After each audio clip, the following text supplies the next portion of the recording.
one part of the empire was employed against the other. More numerous parts. The more numerous part invaded the rights of the less numerous part. The attempt was unjust and unwise, but it was not in speculation absolutely chimerical. But what would be the contest in the case we are supposing? Who would be the parties? A few representatives of the people would be imposed to the people themselves, or rather one set of representatives would be contending against 13 sets of the representatives with the whole body of their common constituents on the side of the latter. The only refuge left for those who prophesy the downfall of the state governments is a visionary supposition that the federal government may previously accumulate a military force for the projects of ambition.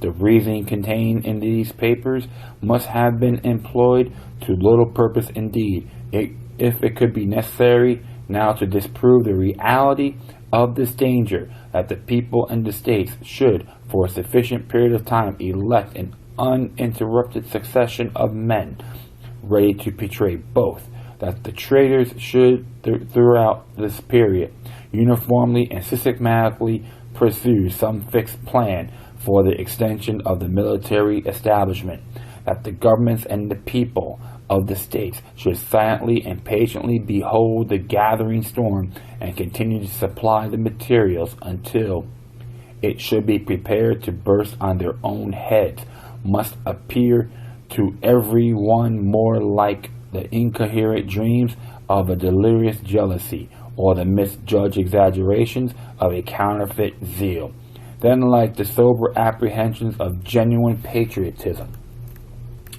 Extravagant as such as at the supposition is, let it however be made, let a regular army fully equal to the resources of the country be formed, and let it be entirely at the devotion of the federal government.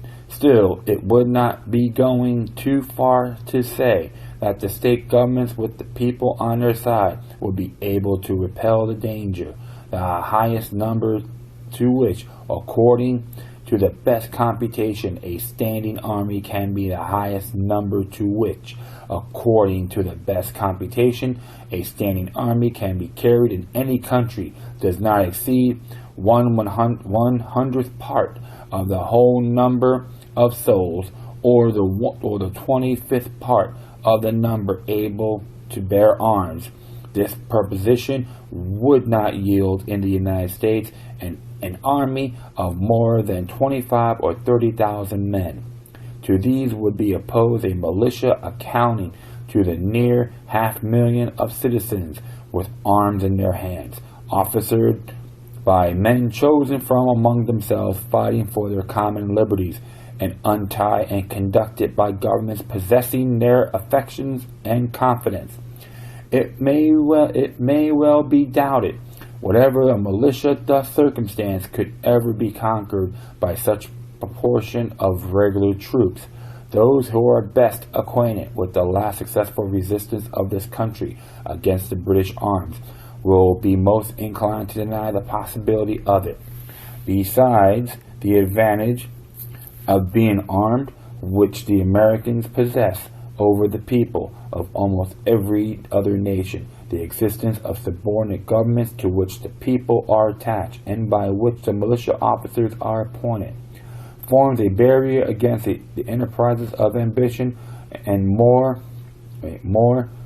insurmountable than any which a simple government of any form can admit of, notwithstanding the military establishments in the several kingdoms of Europe, which are carried as far as the public resources will bear.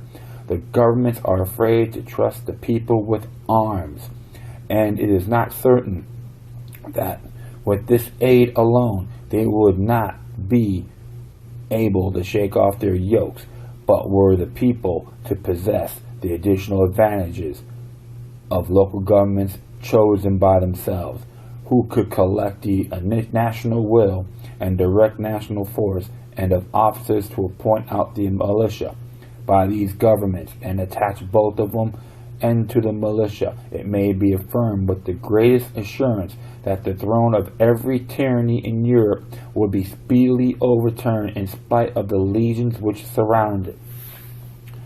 Let us not insult the free and gallant citizens of America with the suspicion that they would be less able to defend the rights of which they would be in actual possession than the debased subjects of arbitrary power, which would be rescued theirs from the hands of their oppressors. Let us rather no longer insult them with the supposition that they can never reduce themselves to the necessity of making the experiment, a blind and tame submission to the long train of insidious measures which must precede and produce it. The argument under the present head may be put into a very concise form, which appears altogether conclusive. Either the mode in which the federal government is to be constructed will render it sufficiently dependent on the people, or it will not. The first supposition, it will be restrained by that dependence from forming schemes obnoxious to their constituents. On the other supposition, it will not possess the confidence of the people, and its schemes of usurpation will be easily defeated by the state government, who will support it by the people. On the summing up the consideration stated in this and the last paper, they will seem to amount the most convincing evidence that the powers proposed to be lodged in the federal government are as more little formidable to those reserved of the individual states, as they are indispensably necessary to accomplish the purposes of the Union, and that those alarms which have been sounded of a meditated and consequential annihilation of the state governments must, on the most favorable interpretation, be ascribed to the chemical fears of the authors of them. That was Federalist, but that was James Madison who done that. And it's been used, this particular paper has been used in so many cases, including the Brady Act, because people don't realize that the Brady Act, they said the language is in there stating that the states have to fund their own money to operate that law, to operate the measures within that law. And of course, it was ruled unconstitutional, which Sheriff Mack and Sheriff Prince did file a lawsuit against the United States government, and late Judge Roe approved it, said it was illegal. And of course the federal government tried to make the Supreme Court, and it failed there as well. And another reason why I address this, because when James Madison said that the militia, the people have to be armed, just in case, prepare for any form of tyranny. When you have individuals out there saying that this is how we do it in this country. I remember when Jill Stein had address about to solve firearms school shootings, she tried to compare us to Australia. Well, one thing I know is that for a fact that the people in Australia, since that ban, they want their firearms back as well. So, because they say other forms of crime has went up since that prohibition occurred. And even yesterday, January 15th, I was like listening to Infowars.com. I like to observe responsibly. When Obama believes he don't need the branches of government or checks and balances, but he can just use his phone, sign his pen to do executive orders, which that's a no-no as well. So he got these individuals believe the world should revolve around him, and it looks like he assumes based on that statement he made, which you can find on YouTube, and I'm gonna put that on my Spreaker link too, maybe possibly on the comments, just to give you an example. He probably assumed, looking at Article 2, Section 3 of the U.S. Constitution, which says President shall communicate to Congress. He may convene and adjourn Congress in case of disagreement, etc. Shall receive ambassadors, executive law, and commissioner officers. And it states, he shall from time to time to give the Congress information of the State of the Union and recommend to their consideration such measures as he shall judge necessary. He shall judge necessary and expedient. He may, on extraordinary occasions, convene both houses or either of them, and in case of disagreement between them, with respect of time up to the time of adjournment, he may adjourn them to such times as he shall think proper. He may receive ambassadors and other public ministers. He shall take care that the laws be faithfully executed, and shall commission all officers of the United States. So he probably assumes that he don't really need them. He can adjourn them at any time, which is frivolous, all right? And he's just an example, because other presidents done that as well, believe they can do what they want.